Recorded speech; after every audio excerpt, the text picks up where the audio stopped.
Retro Hangover is supported via Patreon by listeners like you. We would especially like to thank patrons Lyle McCarnes, Ashton Ruby, Randall Quiggle, Tony G, Katie Quigg, Paul Romalo, Raging Demon, JC, Megan Caruso, Masked Llama, Andrew Liguori, Ozzy Garcia, Keith Gasper, and Diskai Mara. Your continued engagement and generous donations are deeply appreciated.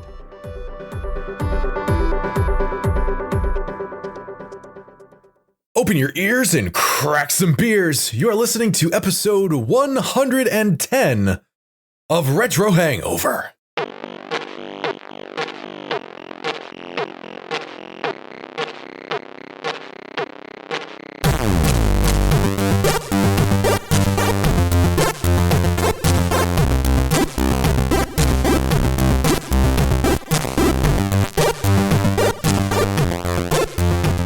Retro and classic gamers, welcome to the podcast where we easily ease early expectations, earning easterly elations. This is episode 110 of Retro Hangover.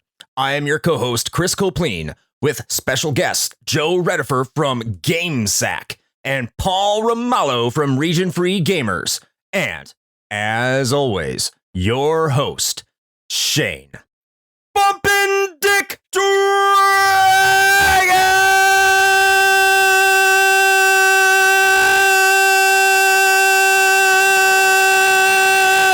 Koski! Well, welcome back, Chris, from space. I'm never going to get tired of that when that happens on the intro. Space Dragon. You know, Chris, you know what I always like to say? There's never anything wrong with a little bump and grind. No, I have a feeling you're about to say that, though. I don't know why I have this feeling. You're right. Everything's wrong with bump and grind, damn it. Hello to our special guest. First of all, hello, Joe. Thank you so much for being on the show. It's a humongous fuck. I can't even talk because I'm so excited that you're here. It's a humongous honor that you're here joining us today. I know, right? Holy shit. Absolutely, man. And we also have Paul from Region Free Gamers, big friend of the show, who's here with us today just because he marks out to East all the time. And I said, hey, you might as well come aboard on this too. So Paul, thanks for joining us. I can't believe how impressed I am with that alliterative intro, because I was thinking about it today. I'm like, how is he going to manage this? Ease? Props, man. Did it. Yeah, he even made the word ease sound like ease. For real. He's a clever bastard. Totally intentional. Also, Paul, can I just take a moment on this audio only format to explain that this is quite literally the first time I have looked at your Discord avatar and realized that it's your head with a pair of headphones on and not your head wearing earmuffs. Maybe you should have looked harder at my face. I mean, few people want to, so I kind of get it. No, alternatively, I thought it was either earmuffs or you had some really crazy like Princess Leia headset thing going on, and I could not tell which. I'm going to stick with that because I think it's far more kawaii. But anyway, I digress. Hi, Paul. Thanks for being here. Also, Joe, how's everybody doing? Good. No complaints. No complaints, man. We're talking about East, so Joe's basically like, what in the actual fuck have I gotten myself into? So as we are wont to do, before we start getting into the episode proper, which will be East Book 1 and 2, mostly for the TurboGrafx 16. I'm going to be yelling at Shane probably later about that. We like to talk about the games that we have currently been playing. So we always let our guests go first. So, Joe, how about you give us a brief rundown about what you've been up to recently in the world of video games? Mainly, I've been playing a lot of games for my show. Recently, that's been a lot of 2D games on modern platforms. So, like, I don't know if it's called Kaze or Kaze because it's not a Japanese game. So I'm hesitant to pronounce it Kaze. And The Messenger, Shadow Gangs, Battle Axe, the Ninja Warriors, the one on the PlayStation 4, and a few others. What did you think of The Messenger? I like The Messenger. I like it a lot. Yeah, I'm a big fan of that game. I find that it just kind of captures the feel. And I think, Chris, have you talked about it on your show before, or is it just me? I haven't. I may have talked about Sea of Stars, though, which is a game I have backed and I'm really heavily anticipating because of its Chrono Trigger homage. And I do know it's the same team making that. I do need to check out The Messenger, though. It looks fantastic. Yeah. How about, well, moving on to you, Paul. What have you been up to? I've been wrapping myself in Trails of Cold Steel 3. I finished the first one like 4 years ago, the second one a couple years ago, and I've been holding off on the third because these games are a full meal, right? Like this isn't just dessert. This is about 100 hours worth of my life, which sounds kind of sad when I put it that way. But I'm still on the first chapter, but man, it's nice. It's nice. It's the same familiar Falcom RPG beats. Yeah, I can't get enough of it. What an appropriate game to be playing right now, then. I know, right? That's perfect. Maybe one day I'll complete Tales of Cold Steel 2, because I think I made about 50 hours in there. I'm like, man, I'm getting close to the end. And you're like, no.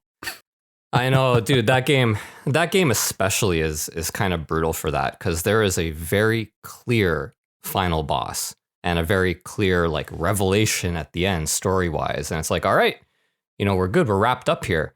And then there's like another 30 hours. And it's like, I really just kind of want it to end already. It was fun. I had a great time. We don't need all this extra on top of it. All right. Shane, what have you been playing, dude? Honestly, not a whole lot different than the last time we talked, actually. Outside of just, getting through, and I say getting through Ys 1 and 2 in preparation for the show. I've been trying to get some more Vampire Survivors in there where possible, because that game is stupid fun for $3. It's probably the best value to gameplay ratio I think I've gotten in quite some time. The developers behind it are pretty actively putting out new updates as it is in early access. So it's always kind of exciting to see what the latest thing they're rolling out is. So having a good time with that. And then actually, in my never-ending quest to try to cut down, I won't say finish, because I know I will shuffle off of this mortal coil before I actually finish my backlog. That I'm going to bequeath that to my children in my will, I think, at this point. The curse. Yeah, the family curse. Lord Gaben hath cursed this family, and now it is passed to you.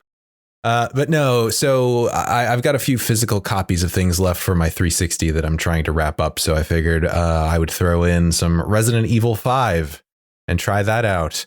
And I'm not entirely sure that was a smart decision quite yet, but we're going to see. I'm not too far into it yet, but it is an interesting departure from a lot of what I know about Resident Evil. I really liked that game back in the day. I played through the whole thing. Yeah, it seemed like it was perhaps divisive. That might be the right word. Oh yeah, it was. So we'll see. I'm not a huge fan of the combat mechanics yet, but that might just be because I need to get accustomed to it. So we'll see how it plays out, but gonna get through that campaign. And then honestly, the only other thing I have left really from a physical copy standpoint, I think, is Assassin's Creed Brotherhood, because I played the first two.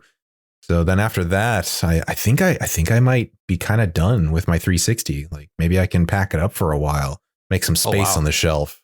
Yeah. Get a Series X. Yeah. No. Yeah. No, I don't. Good luck with that, man. Hey, anyway, I just finished preloading Lost Ark today, man. So that might take up a whole bunch of my time soon. We'll see. Shane, if you don't mind backpedaling for a second, I do. Vampires? Okay, sorry. No, go ahead. Yes. Vampire Survivor, was it? What kind of game is this? Oh, I'm sorry. Have you not heard the good word of Vampire Survivors, Paul? Oh no, here he goes. No, but for $3, I'm very interested. Allow me to enlighten you. It is essentially a 2D sprite-based like roguelike that is heavily inspired by a lot of classic Castlevania titles. Oh. Are you familiar with Crimson Land at all? Does that ring a bell? No, unfortunately not. Okay. I keep bringing that one up because I'm like, I'm going to find somebody that knows what I'm talking about. It's basically like 2D horde mode almost. By the time you get like halfway through a run of that game, the entire screen is just full of enemies. And like I think one of our patrons put it best that it's a tower defense game where you are the tower. You just emit bullets just everywhere. There's projectiles all over the screen. Each run is capped at 30 minutes, which is kind of nice. It's a little bite-sized gameplay. if you can make it that far, then death comes out and just like one-shots you. And so the idea is basically to keep doing runs to like grind up currency to unlock permanent, bonuses that carry over into your subsequent runs, unlock new characters, that kind of a thing. They're fleshing out a lot more of the systems because, as I said, it's in early access. But the core gameplay loop is actually really fantastic. It's so simple, but it's so satisfying. If we're not friends on like Steam yet, Paul, we should be. I'll just gift it to you. It's like $3. I don't know what that is in like loonies, but it's like I'm sure it'll convert fine. So no, that's fantastic. It's actually remarkable because that type of game, you throw out all these keywords that just make me feel great, like roguelike, 2D, tower defense. I don't know how it was that I could smell that when you were talking. Like you only said Vampire Survivor for like 2 seconds, and I'm like, something here. I need to know about this. Did you? Okay. Yeah, I did. I'm glad I followed up. That sounds fantastic. Yeah. I would highly recommend checking it out. Sweet. I have been playing Bulk Slash. Oh yeah, that's a good one. Ooh. Oh, nobody asked you. That's right, Chris. I know. What have you been playing? Fuck you, Shane, first of all. I was going to ask, but then it's not my show. I'll just introduce my games, thanks. Joe brought this up in one of his episodes. I can't remember the exact title, but it was like New Translations. Fan Translations 2. Exactly, yes. Nice. And you brought up Bulk Slash, and it wasn't quite out yet. The fan translation wasn't quite out yet, but it got me paying attention. And I may have talked about Bulk Slash last episode, but I cannot put that fucking game down. It's awesome. Really? Yeah, exactly. It is so good. The best thing about it, and if I'm repeating from the intro from last episode, I'm sorry, but it's worth repeating. The game is only 45 minutes long. So like if you just want to sit down for less than an hour and play it, it plays really well. The translation team did an absolutely outstanding job with it. Voice work and everything. It is so good. So I can't hype that game enough. The other game I've been playing is Record of Lodoss War, Deedlit and Wonder Labyrinth. Right on. It's a really good game. Yeah, exactly. It's a really good game, but I can't help but shake. It's a shameless Castlevania Symphony of the Night like ripoff to a T. Yeah. Like it steals so much from it, but it's good. Everything moves really quickly, really fluidly. The gameplay is tight. I have no complaints about it. I'm actually probably going to be recording a Gaiden on it soon. I have it scheduled with Kelly from Region Free Gamer, so I look forward to doing that. I'm happy to hear about Bulk Slash in particular. A lot of these very expensive Saturn games, I'm never 100% sure if it's because, like Final Fight Revenge, for example, right? Like you're never really sure if it's expensive because it's good and hard to find, or if it's just hard to find. And Bulk Slash, I've heard things about, and now with the fan translation, like that's and 45 minutes, man, you guys, why did I come here? You guys are just giving me more games to play. Like this is awful. Joe, who tipped you off on that game? One of the translators. Oh, cool. Yeah, so I was able to get a copy from them, a preview copy before it was 100% complete. I recorded, I played and recorded that for the show, and I was like, woohoo, this is awesome. And then I was able to get the episode out. Usually I do my episodes like a couple of months in advance, but that one I pushed up so I could meet their release date. Nice. Had you played Bulk Slash before the fan translation? Oh, yeah, I have it. I love it. Okay, right on. So good. And how much are we missing if we just play it raw Japanese? How much are we missing? You can play it just fine without the translation because there's not a lot of text that's in Japanese, and the voices just basically kind of tell you where to go and, that you got hit and that you're doing good or bad or whatnot. It's just, so much nicer to play in English because it just makes it feel more complete. It makes it feel like a legitimate North American release. Yeah, and you're not kind of muddling through. Right. It's more seamless, I would think. Absolutely. I totally recommend the translation. All right, so that's us talking about what we've been playing lately on the waffling intro, because everyone loves waffles.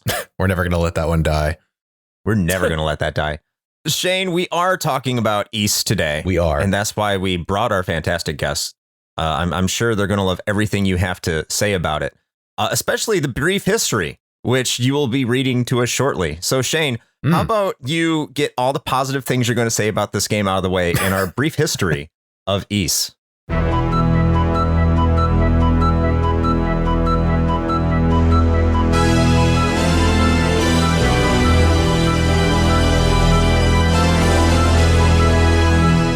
When an industry discovers a new method of content delivery, it's often difficult to convince the general public to buy into it immediately. Whether it's due to prohibitive cost or simply finding significant enough value to justify early adoption, the leap to what may be an eventual standard is one of faith, and not for the faint of heart. Such was the case with compact discs and video games in the late 80s and early 90s.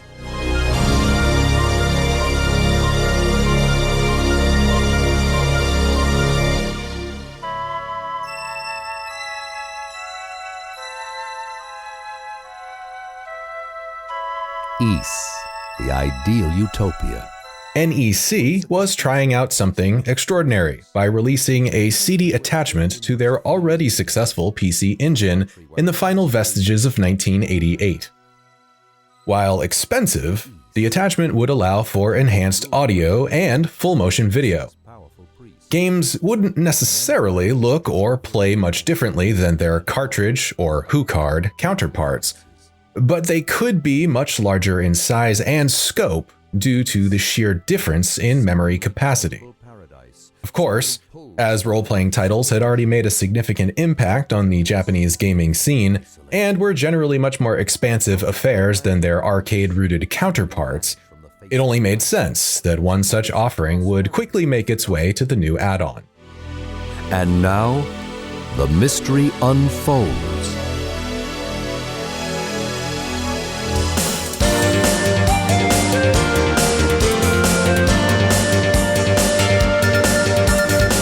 Nihon Falcom was a Japanese development house that had just begun to find success in its home country during the mid-1980s. Their Dragon Slayer series had struck a chord amongst computer game enthusiasts in 1984, with its sequel, Dragon Slayer 2: Xanadu, finding a similarly warm welcome. But amidst this success, Falcom was noticing something worrisome. RPGs, for the most part, were really damn hard and often fairly inscrutable. This wasn't something unusual or even unexpected, as many a retro gamer will tell you, but Falcom felt that there might be a whole audience of potential gamers out there that felt put off by the genre's mechanical density. As such, they set out to make a game that prioritized delivering a more streamlined and accessible experience. So, in 1987, director Masaya Hashimoto and writer Tomoyoshi Miyazaki would create Ancient Ys Vanished, more commonly known as Ys 1, for the PC 8801, with versions for several other popular personal computers of the time.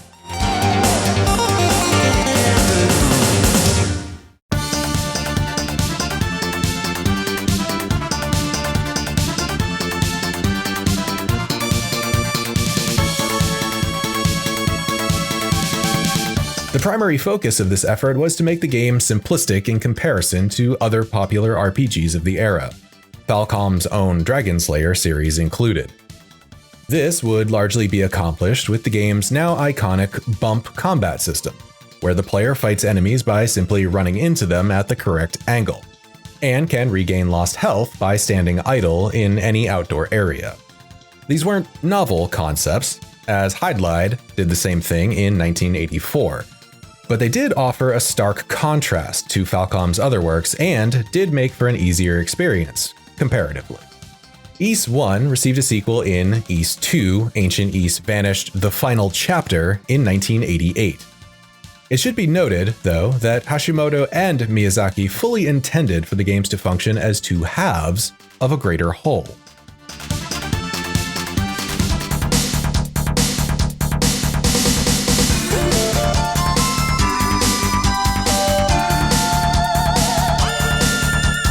Both titles found demonstrable success and would eventually be ported to home consoles, with the Sega Master System receiving a version of Ys 1 for North American and European markets in 1989, a port of particular note as it was Falcom's first ever international offering.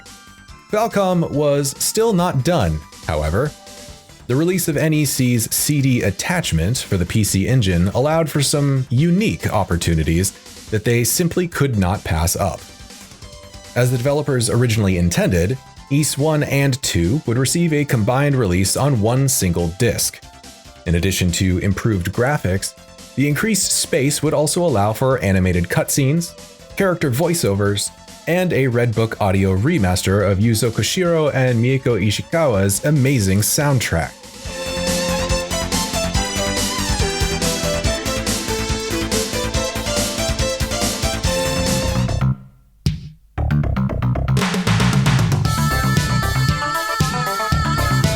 Ys Book 1 and 2 would see release in Japan on December 21st, 1989, a little over a year after the PC Engine CD would launch. NEC would also release the CD attachment in North America under its Western moniker, the TurboGrafx CD, and decided to localize Ys for that market almost immediately. Ys released in North America on May 23rd of 1990, roughly 6 months into the Turbo CD's life, and would go the extra mile by hiring professional voice actors, an extreme rarity at the time. Critical reception was exceptional.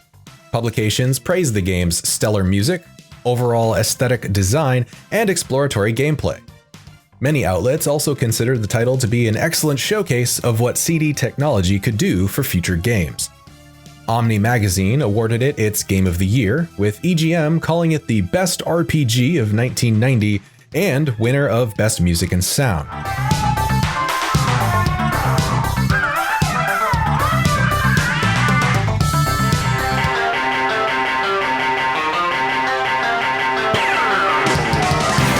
Despite all of this, the game's commercial performance would not be what one might consider successful, in no small part due to the TurboGrafx 16's failure to establish a solid foothold in Western markets. NEC did find it successful enough, however, to make it the pack-in title for the 1992 North American release of the Turbo Duo, a 2-in-1 system that could play both HuCards and CD games. The Duo would also receive a localization of the sequel, Ys 3. Ys would find itself a cult following in the West, alongside its moderate success in Japan. The series received multiple sequels and remakes over all generations of hardware, most of which would remain exclusive to Japan.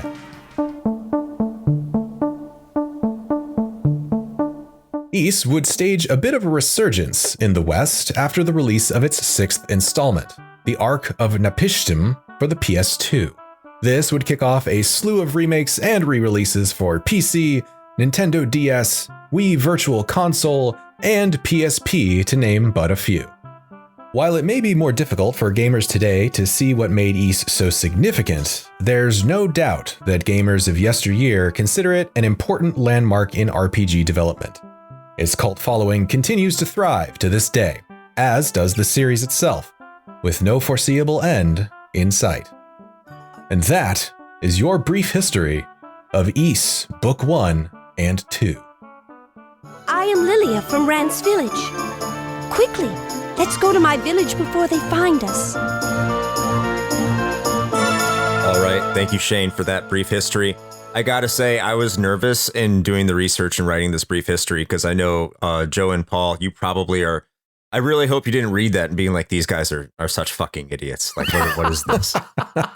I didn't read it Not at all.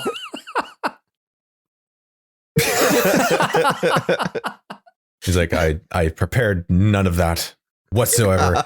Also, I will say that is definitely one of the least brief histories we've done in a while. Very, very extensive. Which is funny because I couldn't find anything in Wikipedia, so I actually had to do research. It's crazy. Wow. I know.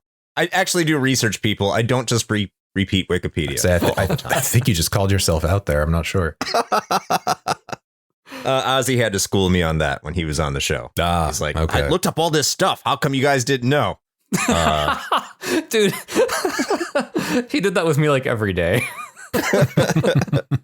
First thing we move into is our own personal experiences. Me and Shane are probably going to have the most boring stories here. So, Shane, you do have the most boring story. And then once we're done with our boring boredom, we'll turn it over to the people that actually have some amazing things to say. So, Shane, how about you kick this one off? Yeah, sure. What is Ys? How do you even say it? Is it Yis? Is it Wise? I don't know, because I didn't know this game existed. I had. Listen, I know. Man, Can we move on from this guy already? Yeah. Where's that big hook that just comes out and pulls you off the? No, I mean, truth be told, if you've listened to the show enough, you've probably heard me say this before, but, you know, I had a very certain collection of games growing up, largely Nintendo focused. A lot of the traditional classic RPGs that got released, I just didn't have any visibility into. It wasn't necessarily that I didn't want to. I just genuinely didn't know they were out there. I had a very narrow sort of view of games such as it was back at this time. Of course, it's expanded since then, fortunately, in no small part to all of these fine folks that are, you know, talking with us today and other folks in the Discord and people that we've had on the show and things like that. I didn't know it was a thing. So I didn't even hear about it until probably a few years ago. In fact, for all I know, it might have been Chris that probably brought it up at some point. Oh, I wouldn't be surprised. Yeah, probably me, which is weird because I didn't hear of Ys until Ys 6. I mean, that was still a while ago now. What was that? Like 16 years? Yeah, it's PS2 era, yeah. Yeah. I don't know why I picked it up. I just saw Ys 6 and like, oh, this looks cool. That was pretty much it for Ys for a while. But then I started getting into YouTube when YouTube started getting big in 2011, 2012 and everything like that. And that's when I found channels like Game Sack and like Johnny Millennium, Happy Console Gamer. And they started talking a lot about Ys and this game called Ys. And it's like, oh, I remember playing Arkham Nepishtim. So I'm going to start looking into this series.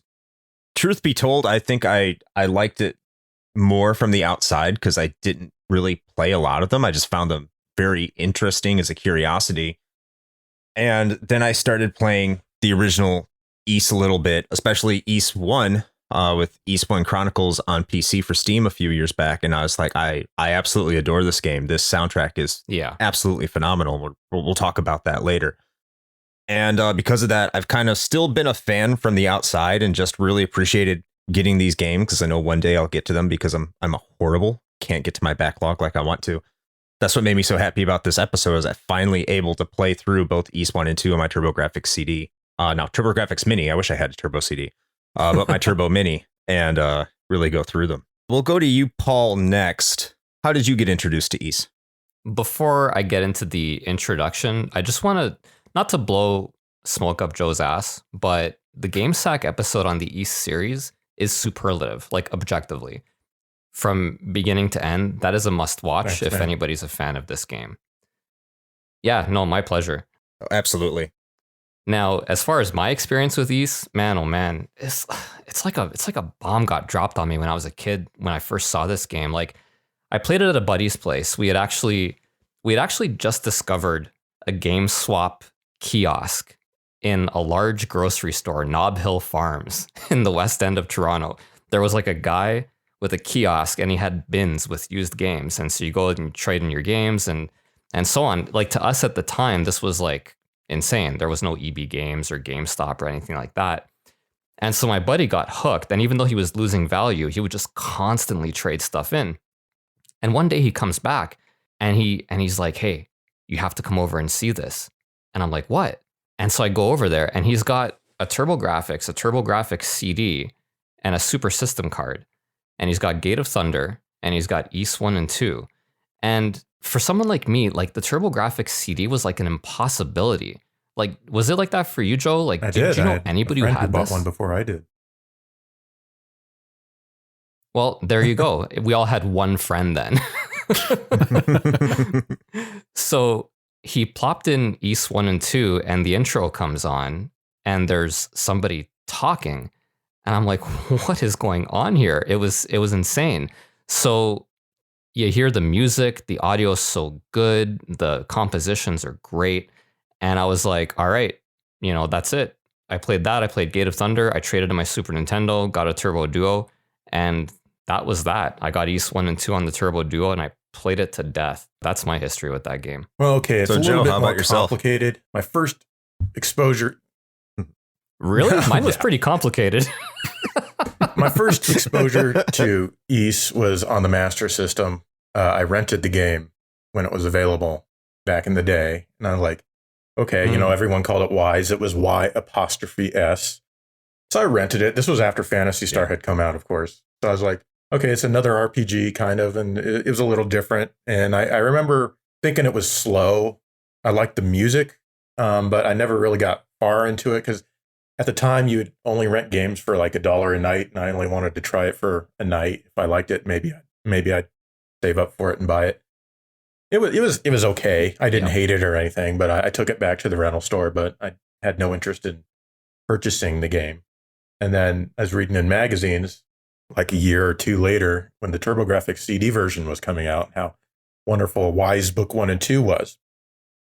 So I was like, okay, that's cool. I was looking at the pictures like, I really, really wish I would have had one of these. Of course, my friend Tom, who had to get everything, managed to get himself a TurboGrafx and a TurboGrafx CD. I remember going with him to buy back games so he could pick up his TurboGrafx CD system for $400. Did you help him carry the giant box? That's not the best part.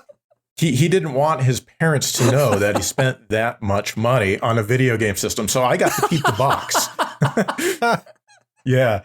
Oh my God. So for the longest time at my house, I had 2 TurboGrafx CD boxes. I don't have them anymore, but I think I still have one. But yeah. But anyway, so he got that system, and he also picked up like East 1 and 2 and Valis 2 and stuff. I don't know which one we played first. We probably played East first. We never let it get to the part where, the narration starts and it's telling you about the land of East and all this stuff. Because, it's just playing the music for a while. It's like, okay, I want to see what this is about. Press run. Press it right now. And so we did. And then we watched the intro and a few things. And, we thought it was really cool and stuff like that. And then he goes home and then he calls me later and he says, dude, you totally missed out on this opening narration. It's awesome. So he holds the speaker up to his phone and lets me listen to it over the phone. This, we're talking about the prosperity of East and whatnot. And I was like, oh man. I finally, 6 months later or so, I got the TurboGrafx and the CD from my parents as a graduation present. That was when the price had dropped, so it was only $300. Yeah, and of course it came, or it did come with it, but they also bought East Book 1 and 2, and that's when I was just like, oh, and it was just such an amazing experience all around. So, of course, I played it through to the end. I wrote down like, because there's also a password save in addition to like, I don't want to say battery backup, but a supercapacitor backup save.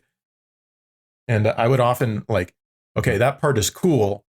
I want to go back to that save again in the future. And I wrote down the little password version of my save file on a piece of paper. And I still have that piece of paper with a whole bunch of different password saves written down. So anytime my memory gets zapped or I move to a new system or want to try something, I can just type in that password and then it's in my backup RAM and I'm good to go.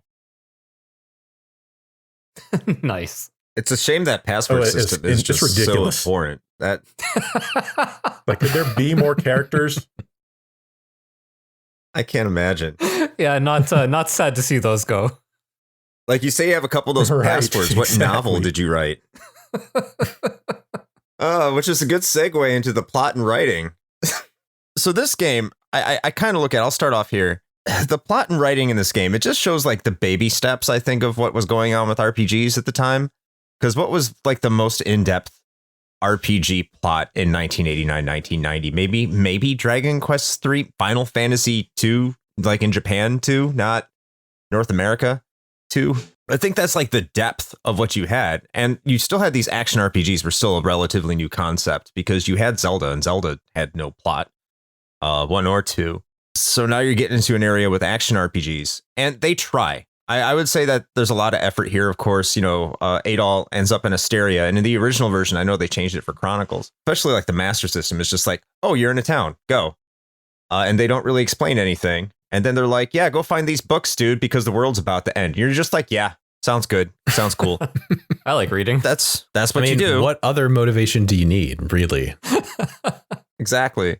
There's a cute chick involved that just says, hi, I'm cute, and then runs away. So that's pretty much the extent of it. I mean, that's the same for book 2, too. I will say that there's an awesome transition sequence in between book 1 and 2, though, that makes everything feel way more epic than it has any right to. But man, does it do the job. It does the job. Paul, what did you think? It's not much different than what you said. This is standard, hero stuff, right?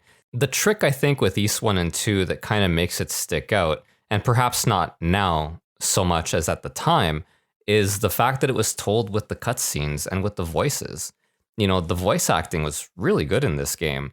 And I'm thinking, you know, and Joe, maybe you had the same experience, but that scene after the transition from East 1 to East 2, and you wake up and Lilia's looking at you, and it's a full screen of Lilia's cute anime girl face, and she's talking. Like, in any other game, Lilia is like nothing.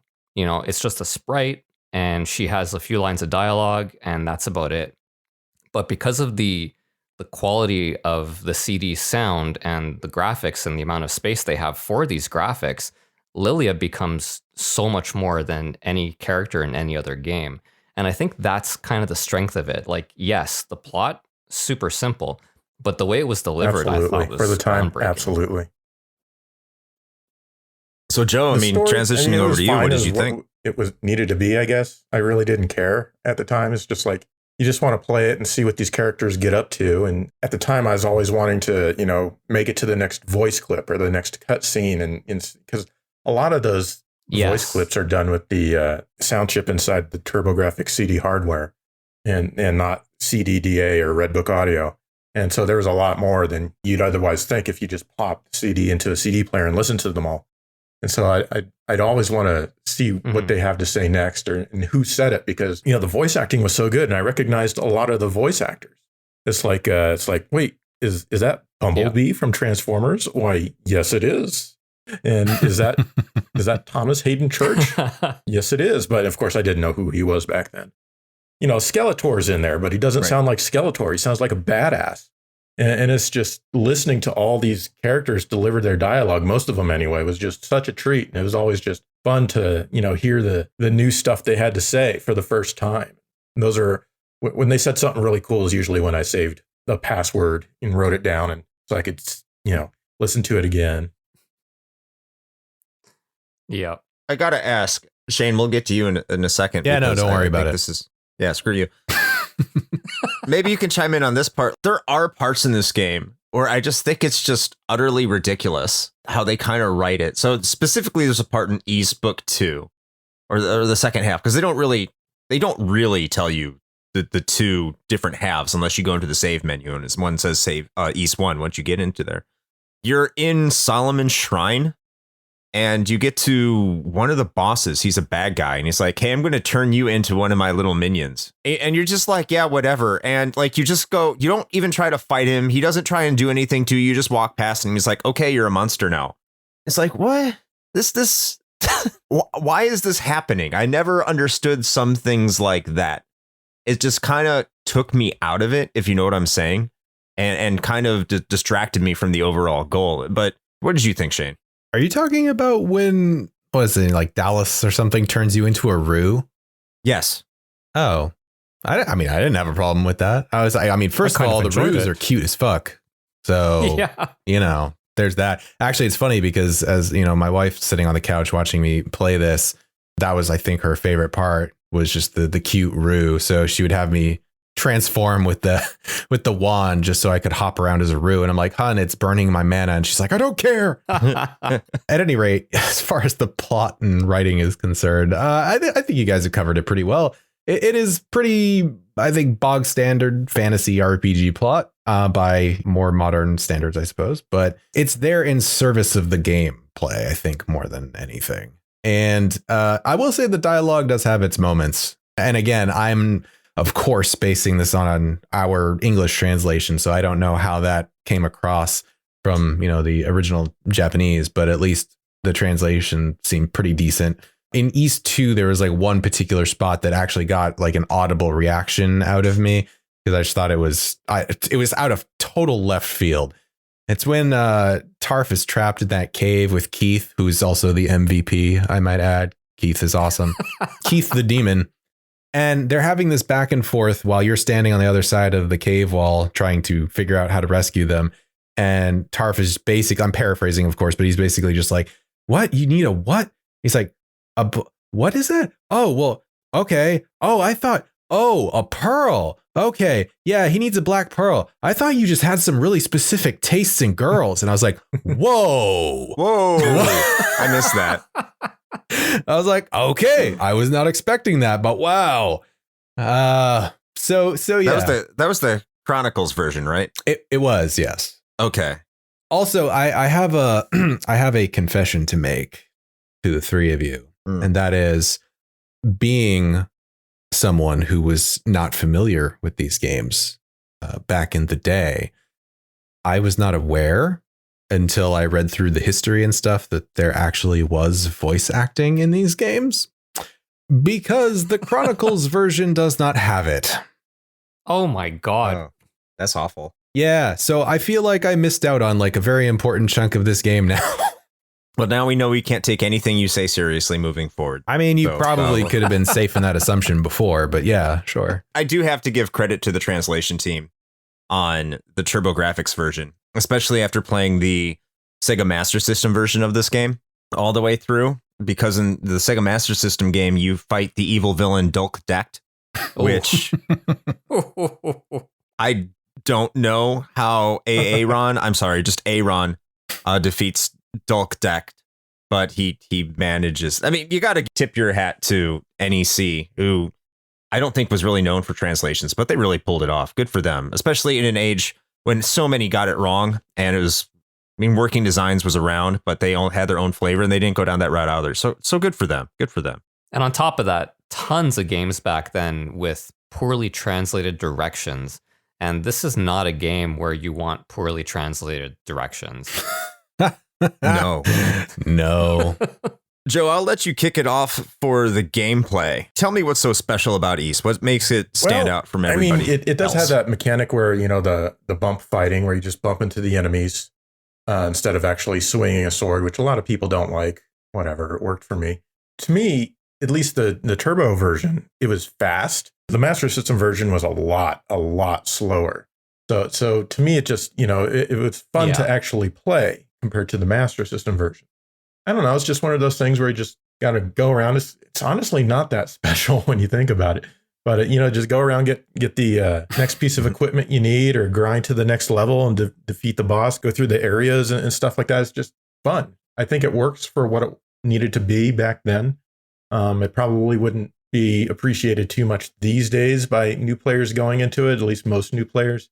But I'm always able to go back to it, and I love it. And I love that I can heal in the fields anyway by standing still. And then in the towns, of course, you don't have to always buy healing items. But of course you can if you want to use them in a cave or during a boss fight or whatever. What did you think of the magic system that they implemented? It's not something that I really adore. I mean, I don't hate it or anything. I don't think it's bad in any way, but it didn't grab me like, oh, wow, this is such a huge improvement. It's just like, okay, I guess I have magic now and I can shoot fireballs. But it wasn't anything that, you know, I miss going back to East 1 or anything like that. It's just kind of there. It's fine. So Shane, is this the part where you're going to let us all be really sad or angry? Where he ruins the show? I'm afraid so. It's my show. I can ruin it if I damn well want to, Paul. Thank you. I mean, listen, we've done enough of these at this point. We know that we're not always going to agree on everything. So of all of our usual, you know, topics that we like to cover about a particular game, gameplay tends to be one of the chunkier sections. And this is really no different. All right, let me just crack the old knuckles here. All right, so where to begin with this? So let's start with the bump mechanic thing. I actually like it.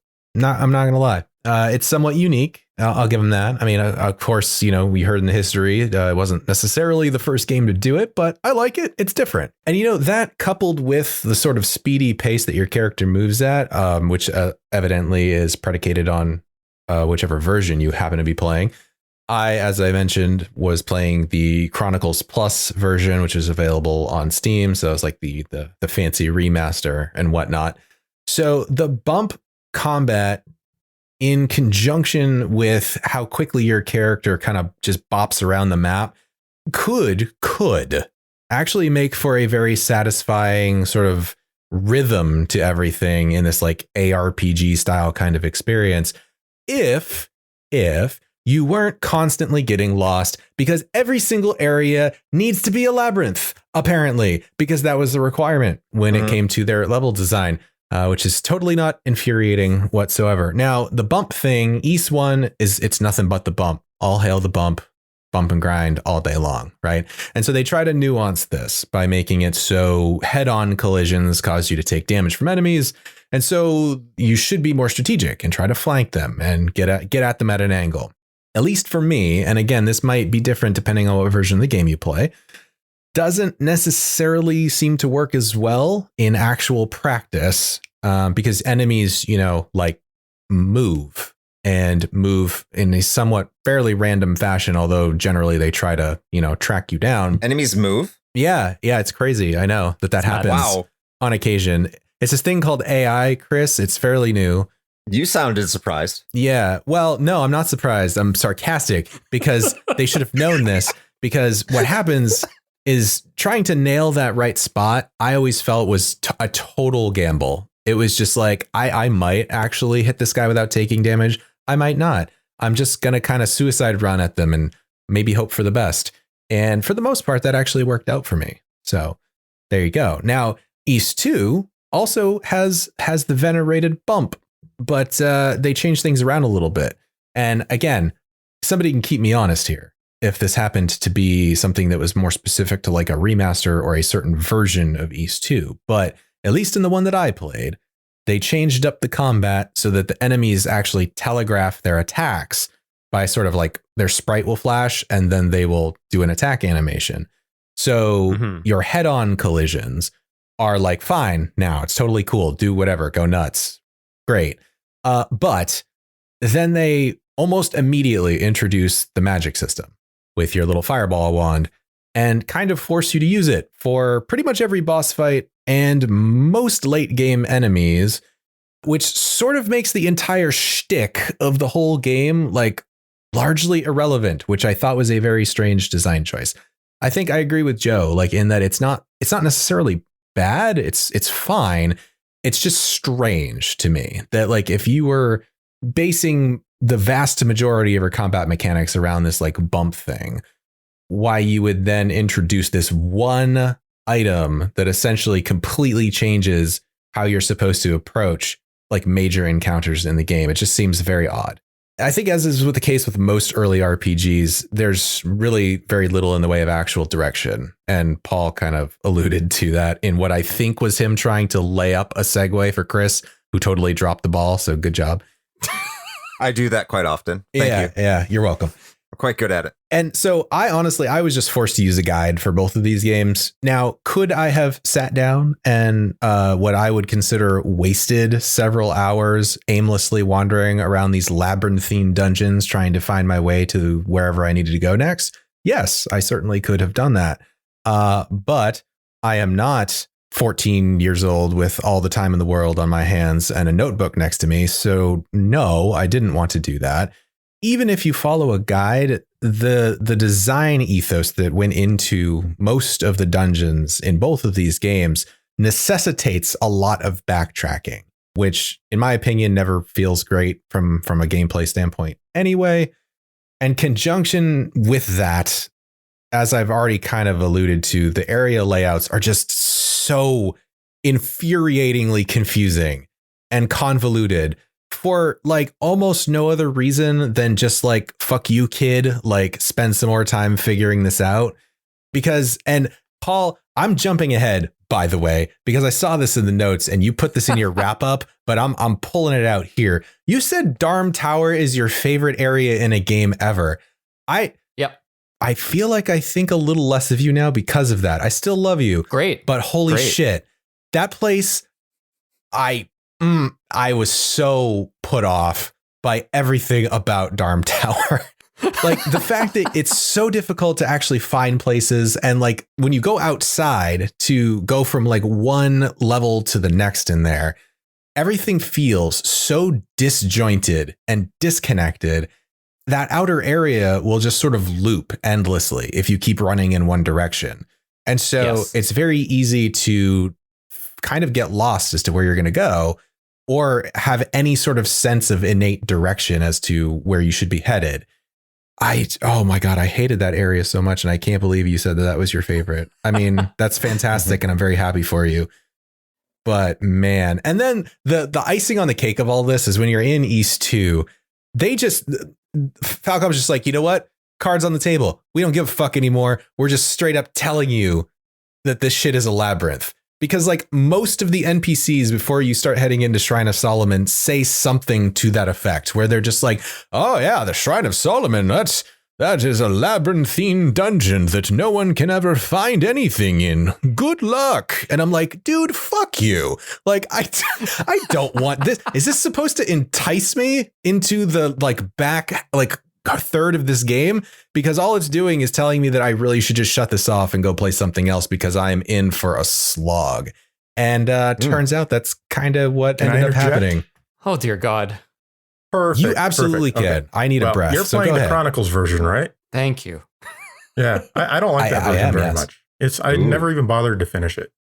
So you're not really getting Neither the did best I. experience.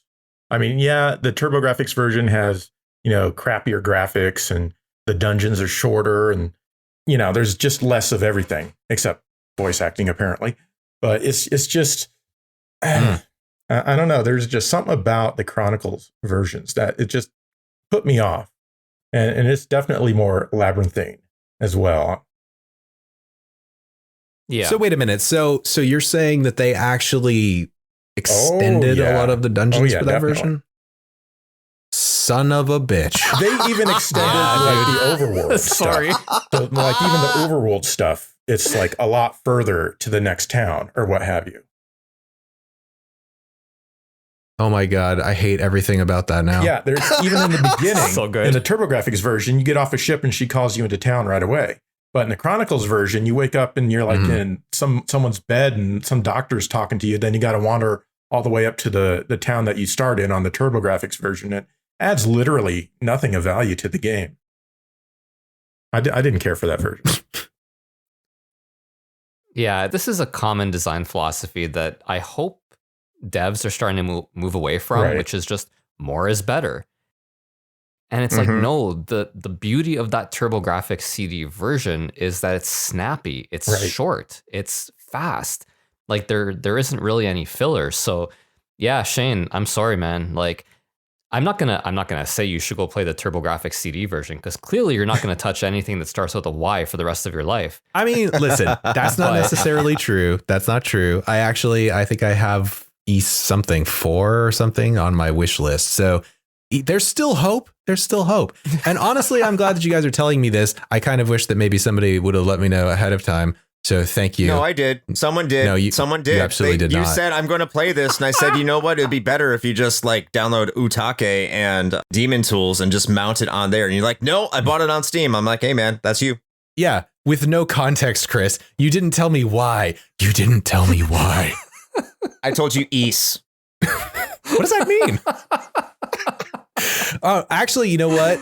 Honestly, you guys telling me this kind of makes me actually want to go replay it now in that version, because at the end of the day, and I was going to get to this, is there's a core here that I actually really like. Like the core mechanics and the core of this game, I genuinely like unironically like, but there was just a lot of extra cruft that just made it fucking insufferable. And so if a lot of that was stripped away in the original versions, then I might actually go try it out, because I really think that it seems like I had a disservice by playing this version. But if for nothing else, you know what, dear listener, this is a cautionary tale for you. Don't fucking buy the Chronicles Plus version of East 1 and 2. Yeah.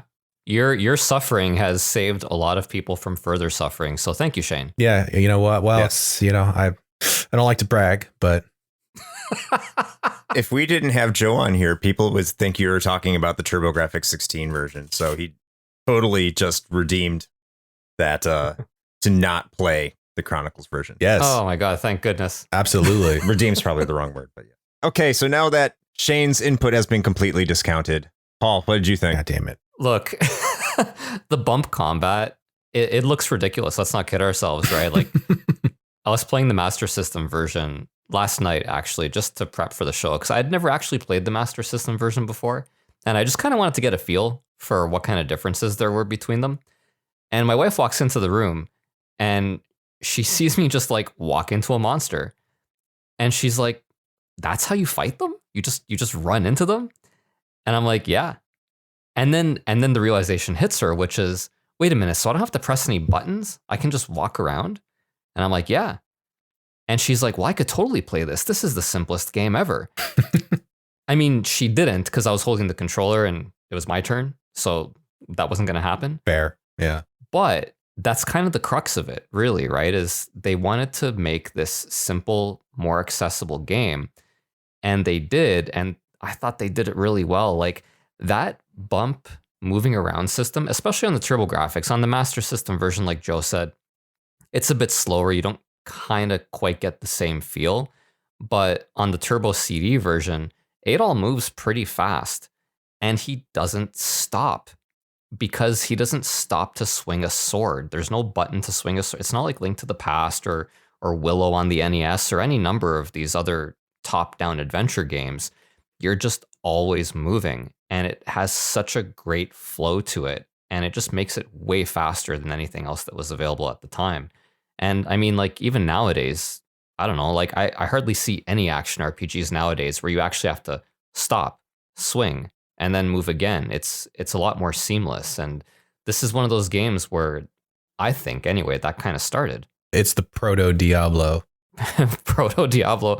Oh my God, maybe. They didn't quite insert the heroin into Ys at that, wasn't quite there yet. But yeah, no, that's not an entirely unfair comparison. And yeah, Shane, I feel for you, man. Like how much you hated Dharm Tower, because that level's fantastic. Like I love it. The music, the rearranged music on the Turbo CD version rather, is fantastic. It makes me smile, and I'm just, plowing through all 21 floors. It's great. Yeah, for sure. And actually, we're going to talk a little bit more about the music in just a bit too, because I think that spoiler, I think that's one of the highlights of the game also. But before we get to that, Chris, what are your thoughts on this? I think enough's been said about the bump mechanic. I really like it. It says certainly the Turbo Graphics version, I think, is the definitive version when it comes to it, playing both Chronicles and the Sega Master System version of the game. What Joe and Paul said about it being snappy and responsive and just being able to do that, yeah, that's all great. I do have some complaints, kind of playing this with fresh eyes nowadays. The UI is somewhat clunky by today's standards, like very clunky, especially when you want to swap between rings, which isn't, I guess in Ys 1 isn't that big of a deal because you'd either stay with the power ring or the armor ring, depending on what your preference is, and then you swap over to the heal ring to rejuvenate your health. In Ys 2, it's much more of a pain in the ass because you do have to swap between the transform wand and the fireball wand and it's just the various wands in order to perform specific tasks at specific times. And then instead of going into your equipment like you do in Ys 1, you have to go into your inventory to equip certain items to do certain things like the earrings and some other items to expose monsters and stuff like that. It's very cumbersome and slow. Mm-hmm. And one last major complaint I have is that it does level gate you. And how I found this out is there's a boss in Ys 1 who's a massive dick bag where he turns, he's the bats. Oh. He turns into the bats. Mm-hmm. Yeah. And the first time I faced him, and this was the first boss I had this problem with, I did the typical, okay, he's now whole, I'm going to go run into him, and he didn't take any damage. I'm like, what's going on? Am I doing something wrong? And so I kept trying over and over and over again. I found out I was nuts. 2 levels too low. Yeah. Yep. So I had to grind, and lo and behold, it does the same thing with the very final boss of Ys 2 as well, where if you're not at the absolute max level, it's not impossible to beat him. You could be at the second to highest max level and still beat him, but it is extraordinarily difficult. But the leveling system in the TurboGrafx version is much different than the Sega Master System version, which borrows heavily from the original PC-88, which is what the Chronicles version is based off of, where the entire experience system carries over from 1 to 2. So when you fight Dark Fact, you can absolutely slaughter that bitch. Like, he is just He's nothing at the end of East 1. It's comical. But then you get to the very final boss, and it's a little bit more of a challenge to get there. The unfortunate part is like, in order to grind, the best place to do that is you go in some dude's basement and just spam fireball over and over and over again. I really enjoyed East 1. I have like almost no complaints about East 1. East 2, the second half of the game, and I was talking to Paul about this prior to this recording, is like, everything's a slog. It is so slow. I want to put this down. And the reason is because I was not playing it correctly, because I was not utilizing the fire magic correctly. And that's why I kind of asked Joe about it, is because if you don't know to equip the hawk items and you don't swap anything, then the fireball just goes in a straight line. Mm-hmm. But if you have it on homing, all of a sudden the game becomes completely different. Yeah. And the other thing is the enemies in East 2 hit really, really hard. Yeah, they do. And if you don't have the Cape of Regeneration, which is a hidden item in the snowbanks, which there's no real way of telling where to find that unless you talk to NPCs. And I always hate talking to NPCs because I'm a dumbass when it comes to RPGs. I don't know why I love it. It's your fault. It is my fault. It's my fault. That's why I can't hold it against the game. Okay. That's why I had to like have a moment of reflection and be like, okay, it is me who is wrong. It is not the children. It is indeed me. I had to change my tune. I had to look at it like, okay, I understand what they are trying to do, because the levels design in East 2 are designed to get away from the bump. It's designed for you to use your magic in conjunction with the bump, because, the railways are shorter. If you go to them head on, yes, it sometimes works, but sometimes they'll swap places with you and do a rapid amount of damage to kind of to kill you. So you have to learn how to use your fireball correctly and use it with your bump, and in addition to all the other items you have. So if you don't have those items, you don't know what you're doing, you are going to have a bad time. Now, the labyrinthine feeling about it, I didn't get that so much with Dharm Tower. I do say that backtracking really sucked. Go find a looted gemma. Yeah. That kind of blew. But for the most part, I didn't mind Dharm Tower whatsoever. Solomon Shrine was kind of a pain in the ass, but I have to put myself in this perspective. I'm putting myself in like Joe's and Paul's feet here back in, the early 90s, when we didn't have the internet and we weren't rushing to review a game on a podcast. We would play games just to experience them and to go through them and to take everything for what it was. We'd draw maps. We would memorize patterns where things were. We would die over and over and over and over again and restart on save points. And that's what East is trying to do. Even if you look at reviews of the time, they emphasize the exploration. Now, if you're trying to get this game done in 15 hours, yeah, you're probably not going to like the fact that you're going to get lost. And you can get lost in Solomon Shrine. But if you take into account that these games were meant for you to feel like you're on a grand adventure, that it was supposed to be a labyrinth, that you were supposed to kind of leave breadcrumbs behind on graph paper, or whatever the case might be, it brings an entirely different perspective on how this game is supposed to be enjoyed. And if you enjoy it that way, I think you can find something really special. Yeah. And if I might add, Chris, as well, about the fireball, the other gripe I have with that is that once you do get the homing fireball set up, it really, I don't want to say it makes the game easy, but that fireball really takes care of business. And there's not a heck of a lot that you as Adol running around actually have to do. The fireball does a lot of the work for you.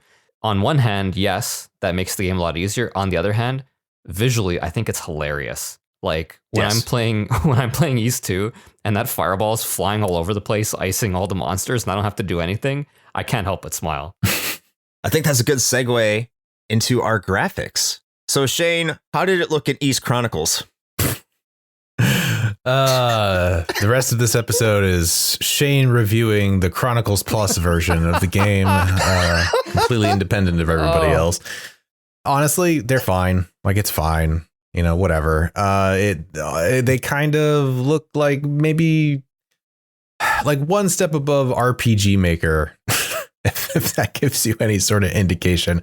They're okay. Mm-hmm. I want to say they sort of more or less directly imported the large portrait assets for important story NPCs, more or less directly from the East 1 and 2 Complete version and the original Chronicles, because this is Chronicles Plus.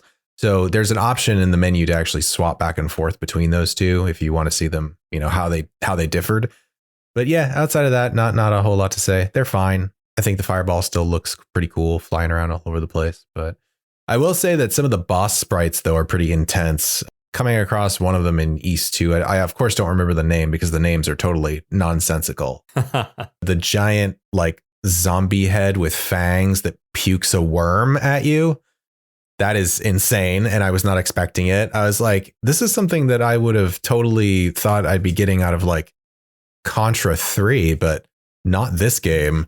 So that was an interesting surprise. Fine for what they needed to be back then. But even then, they were kind of simple. At least during the gameplay, they were kind of basic. But the cutscenes looked fantastic. They looked really good. And of course, that was full of stuff that no one had seen at the time. So it was amazing. So there was, good and mediocre in the game. So I'll end it there. I kind of got to echo just what Joe said, but I will add this caveat to it as well. If you compare it to the Sega Master System and PC 88 version, it's a giant step up in almost every single facet.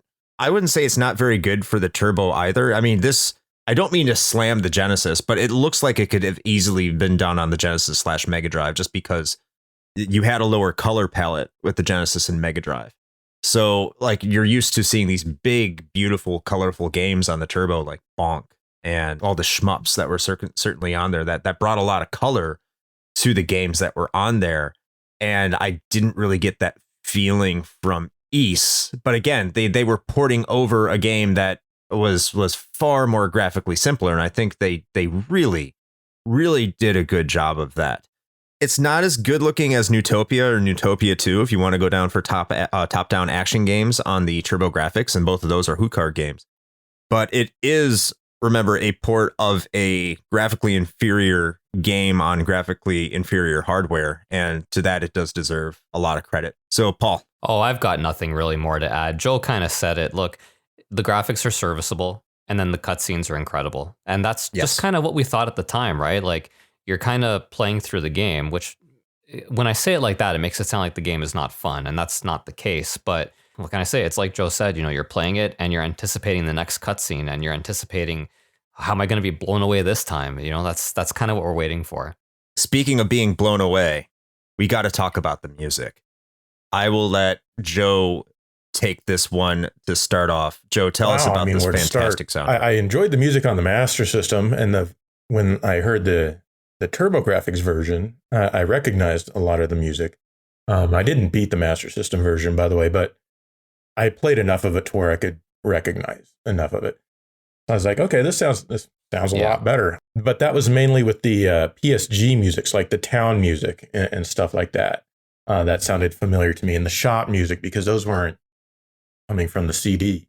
The CD stuff I didn't recognize at all because it had been redone by, what's his name, Ryo Yomanitsu in an amazing way. Still to this day, it's by far, the TurboGrafx version is by far the best version of that music. The original stuff had great melodies. It just didn't have the hardware to make it sound as good as it could. And Mr. Yomanitsu came and did it. And he just did an outstanding job. And that opening theme, where he's done telling the story and it goes into the title screen and the music swells up. I always just thought that was just phenomenal. Yeah. And absolutely no other version of the FINA music even comes close to matching that. So it's just incredible, beginning to end. Can I just say before we talk any more about the music, what is it with Japanese games and our developers and the name FINA? Why is it in everything? It in Ys, and that's it. Ys, Grandia, Skies of Arcadia. Yeah, I was just thinking Skies of Arcadia. Yeah, it's fascinating to me. It's just all the female, not necessarily protagonists, but females love interest / damsel in distresses in a lot of these games are FINA. I guess it kind of makes sense when Falcom. I'll talk about that in miscellaneous. Hey, listen now. FINA in Skies of Arcadia is no damsel in distress.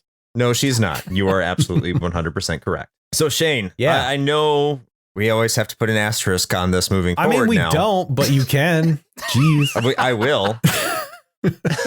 East Chronicles, how is the music there? Because you can't talk about voice acting, apparently. No, I certainly cannot. I'm actually pissed about that. It's great. Fucking, it slaps, man. Like, it's a great soundtrack. Even in apparently this subpar remaster version of these games that I subjected myself to, the music was still fantastic. You got the option to choose different soundtracks too. Again, they sort of like combined the Chronicles and Complete versions and allowed you to pick between the two.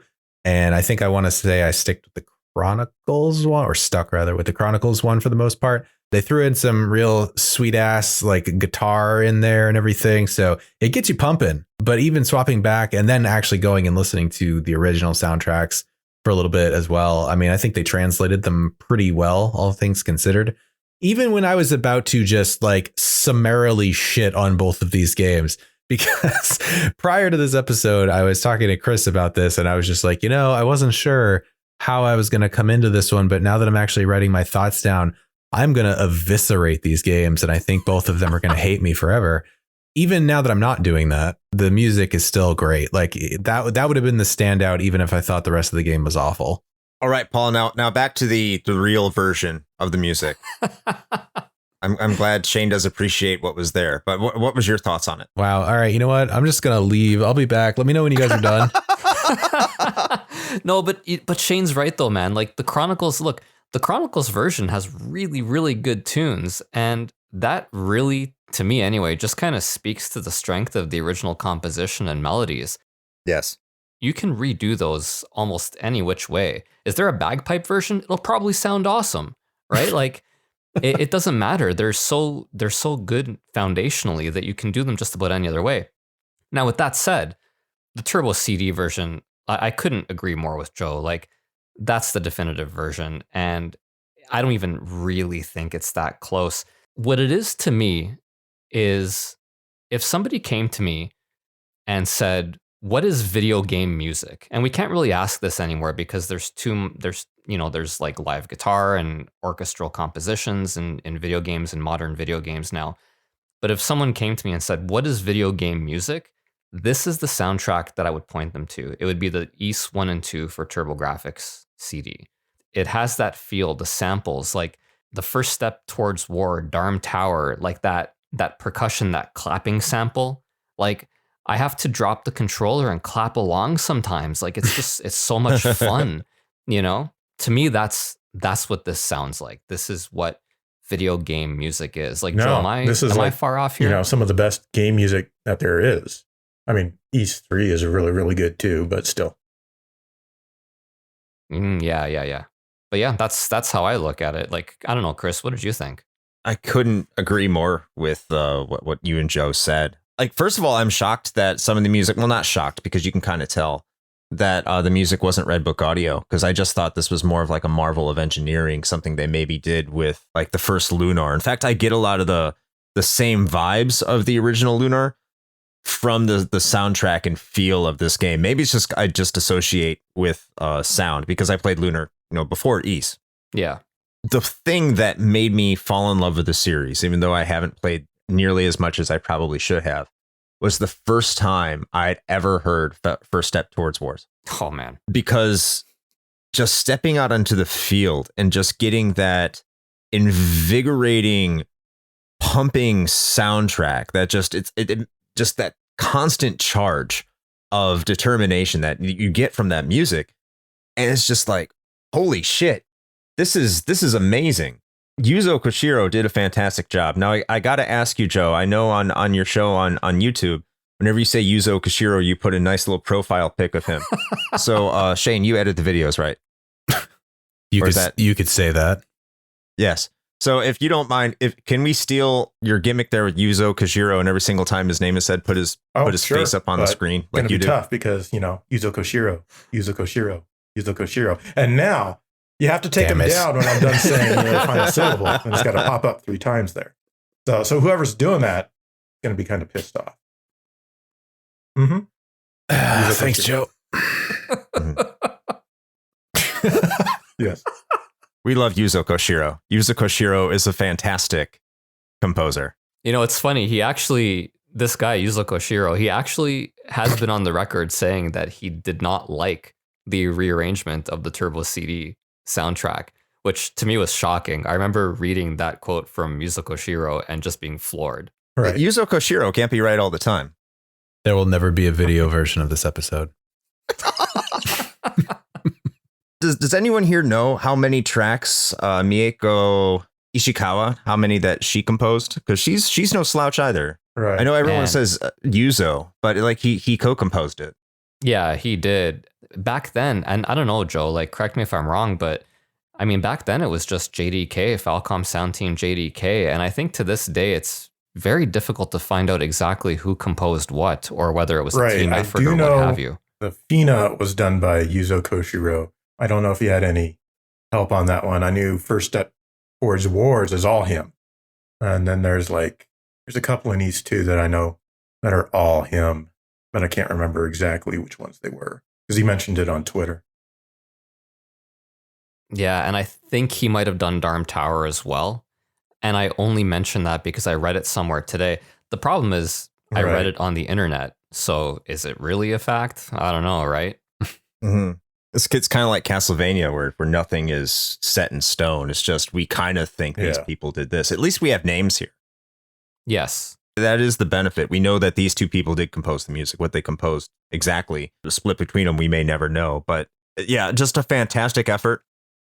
I will agree that the TurboGrafx 16 version TurboGrafx CD version / PC Engine CD version, that's definitive. Overall, I do think there are some tracks I do like in the East Chronicles version a little bit more, but it's not like universal. In terms of the voice acting, fantastic for the time. You can't get any better than that in 1990. You were saw the review of East 3 on GameSack, and you could tell there's a difference between when you get professional and amateur voice actors. Yeah. It stands out. So I'm impressed they went that far. I'm extremely impressed they went that far. They really put their hearts into bringing this game over. No complaints about the sounds. Yeah, the bumping is a little weird and just is general sound design when it comes to like sound effects in terms of like the bumping, the fireballs, everything like that. It's general fair boilerplate sound effects, but that's not what you're going to be listening to East for. You're going to be playing that, and it's going to be you don't have to listen to a podcast in the background. As much as I like to say listen to podcasts when you're playing a game, you don't have to, because it never gets tiring. At least I thought so. Never. Yeah, for sure. I think we're getting close to wrapping things up, but we have a alarmingly large portion of miscellany here that apparently we need to go through. So, Chris, what are some of the extra fun tidbits that you'd like to throw out to the fine listeners about these two games? So East had a lot of notable talent. We said their names in the brief history. Among those are Hashimoto and Miyazaki, the two people who developed this game, developed and wrote respectively.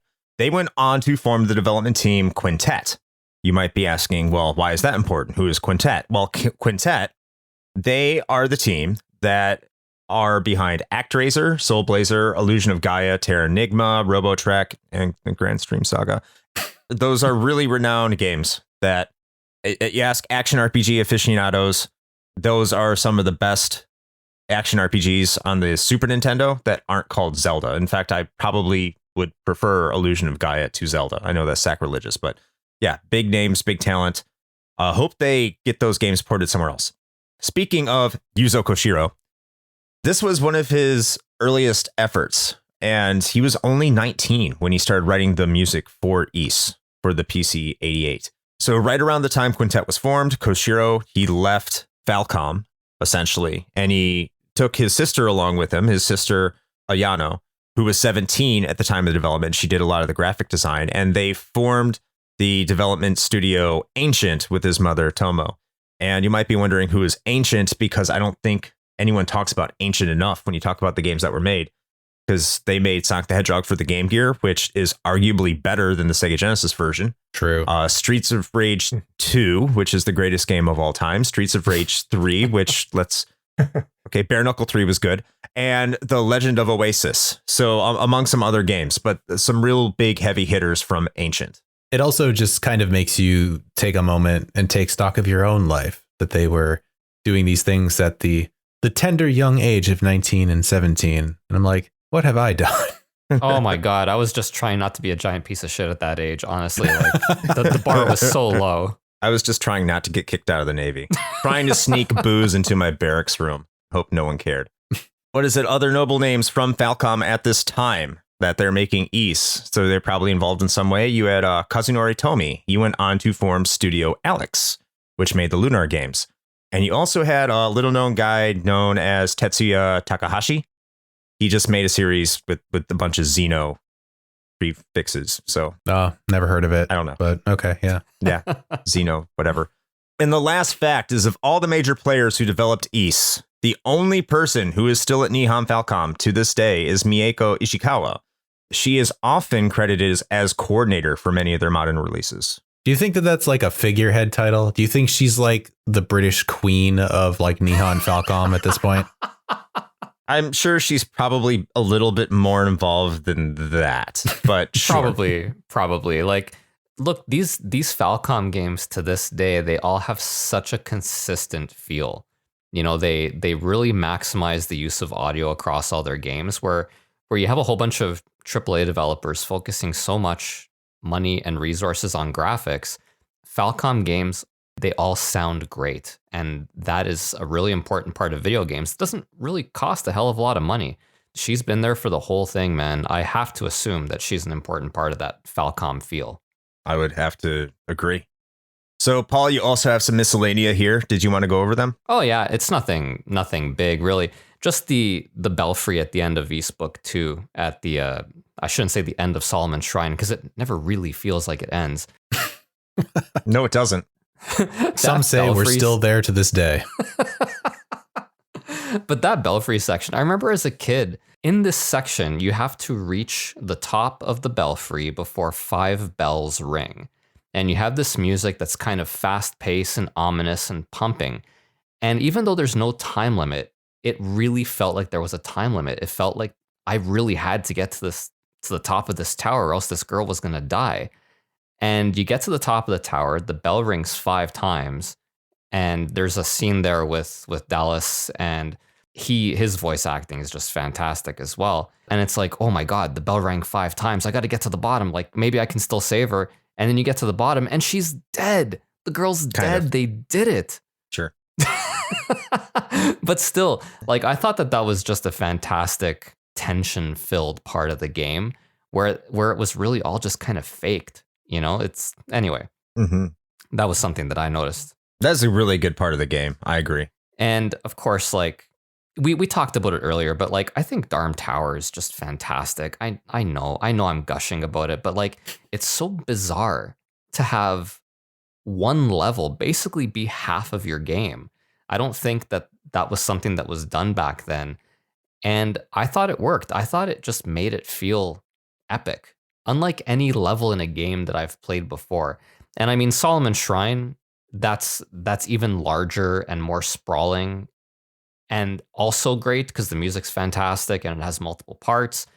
But yeah, man, there's just something about Dharm Tower. I love that level. I love hearing that music when I first go into it, and I just enjoy it the whole way through. It's big enough to feel epic, small enough, although maybe not in the Chronicles version. Nope. But small enough to not feel like I'm there forever, if you know what I'm saying. The backtracking, I do. You know, the backtracking is what it is, man. That's a trick they still use today to make levels feel bigger than they are. That's just never going to go away. I also love Dharm Tower for what it's worth. I really did like it. Okay. That means we are getting to the final portion, as we are wont to do, because we didn't actually include that yet. So there it is. You're welcome, everybody. We did say want to do at the beginning. Does the game, or games in this case, or I suppose the original developers, it's a game, hold up today? I'm going to go ahead and go first, just to get it out of the way. I have no opinion of the original versions of these games, as you all probably have noted by now. However, I can unequivocally tell you, please do not go play the Chronicles Plus versions. because you will get an objectively worse time. I played that out of obligation. I did not enjoy my time with it. I felt that I had wasted those hours, and the games weren't even that long, and I still felt like it was a waste of my time. So don't play that. I'm going to defer to Joe and Paul and Chris on this as far as the OG versions of this and whether that would hold up for somebody today, whether you're coming back to it and figuring out whether your rose tinted glasses are as accurate as you think they are, or if you're coming to it for the very first time. But suffice to say, don't play the remaster, please. All right. I'll go next and let our guests close this show out. I will say I am under obligation to say that these games are 2 games because Paul told me so. I did not do that. It's 1 game. They are 2 games, and I don't know why Paul would abuse me like that and just keep telling me that they are 2 games. It's gaslighting, Paul. Do these games hold up? I would say yes. It's going to be extremely difficult for someone who's never played Ys before to really get into this, especially if you don't know what you're getting into. If you don't understand the bump combat, if you're not able to throw yourself back into the early 90s. And I would say it's even hard for a listener of this show who's interested in retro gaming.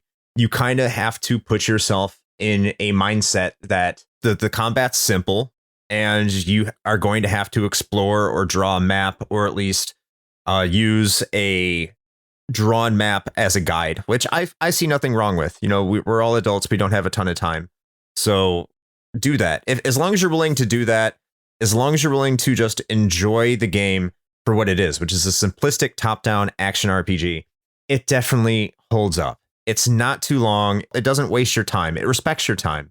And it does really give a peek into what CD games were doing right at the dawn of CD technology and really how to do it right instead of making you hang out with Marky Mark and the Funky Bunch. Oh, dear God. Yes. Play Ys. Play it for the TurboGrafx CD any way you can, because now even the TurboGrafx Mini is getting insanely expensive. And you can't get on the Wii console anymore because that's dead. Hooray.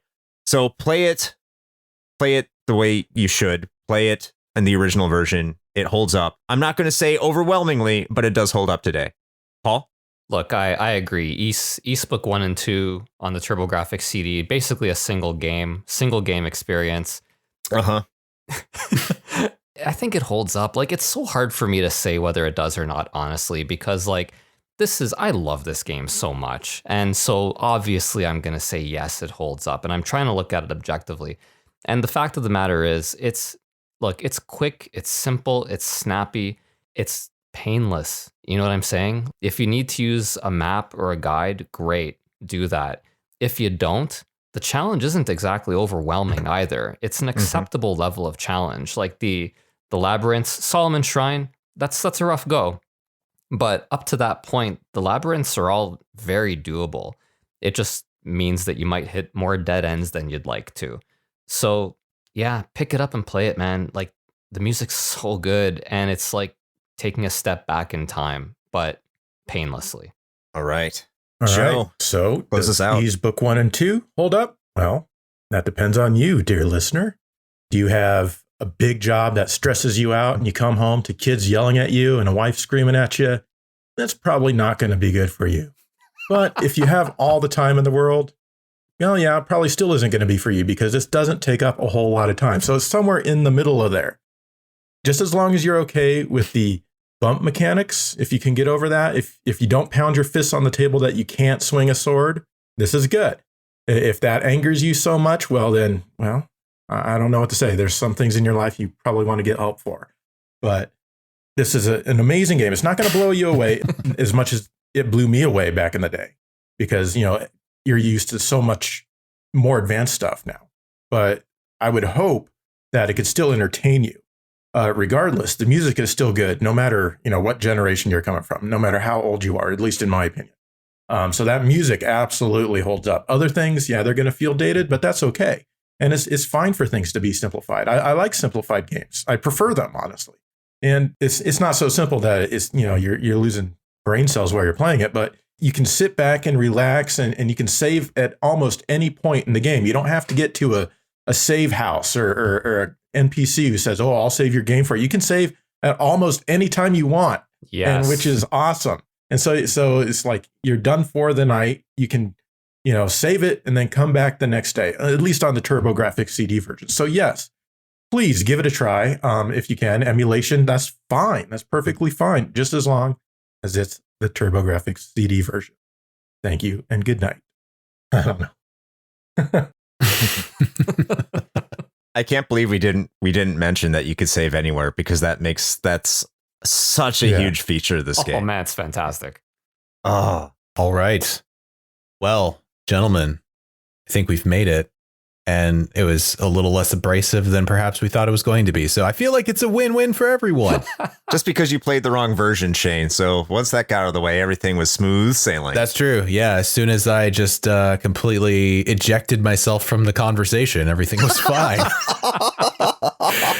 No, man, you served an important role. Like talking about that version, people want to know, man. Yeah, it's a cautionary tale. Yeah. There you go. Before we get into our little spiel as we wrap this thing up, we of course want to put precedence on our most esteemed guests. So Joe, Paul, thank you to both of you for joining us on this episode. It has been a fantastic time.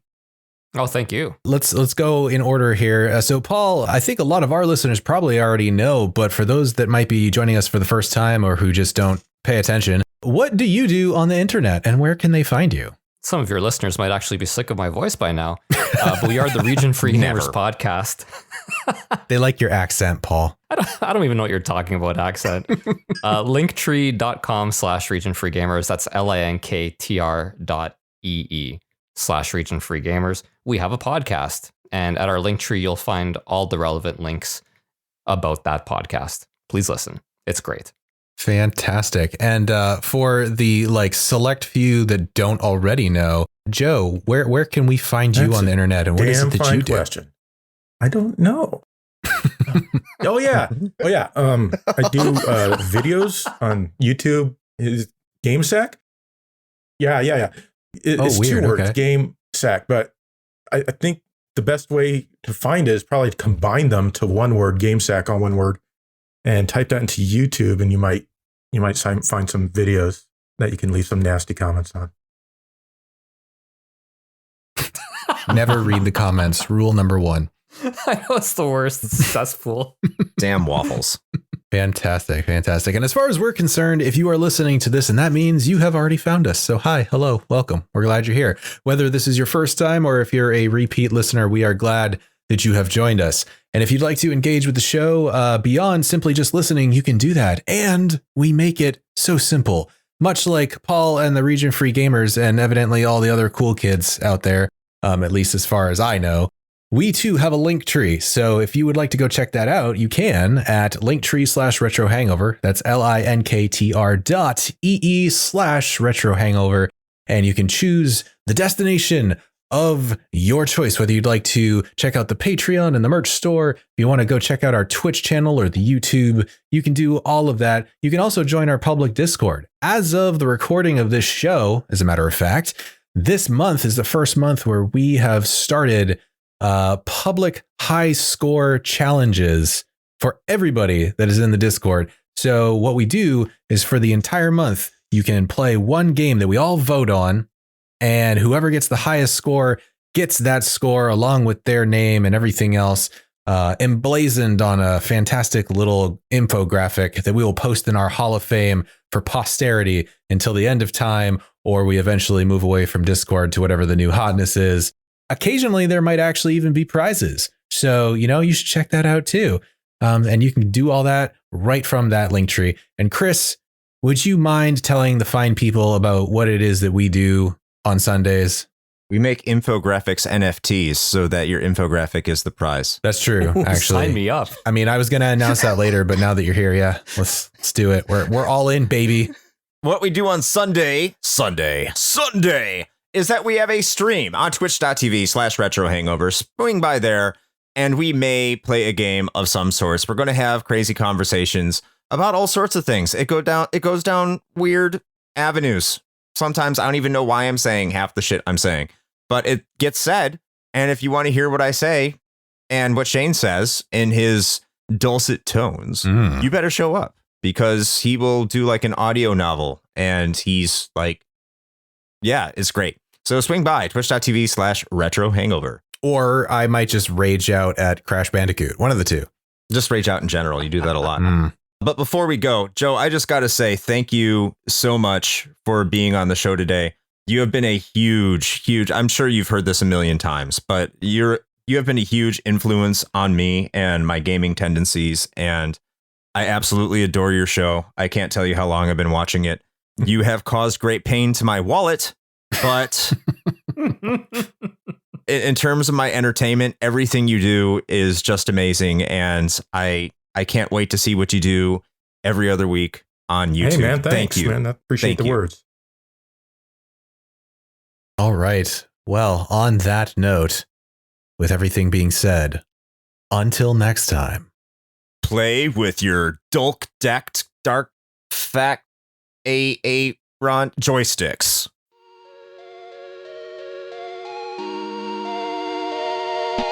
Shane here with a quick message. You know, the one rule Chris and I have always gone by regarding advertisements is this. It has to be something we use and can personally vouch for. If you know me, you know I love coffee. And Bones Coffee Company has been my go-to for home brewing for quite some time now. Their small batch beans come in an impressive variety of flavors like Mint Invaders from Chocolate Space, or Electric Unicorn, which I swear tastes exactly like Fruity Pebbles. And the best part? No added sugar or calories involved, just natural flavors infused right into the beans themselves. Build your own sample pack of 5 4-ounce bags to find out which flavors speak to you, or jump in head first with full 12-ounce bags. They've even got K-Cups.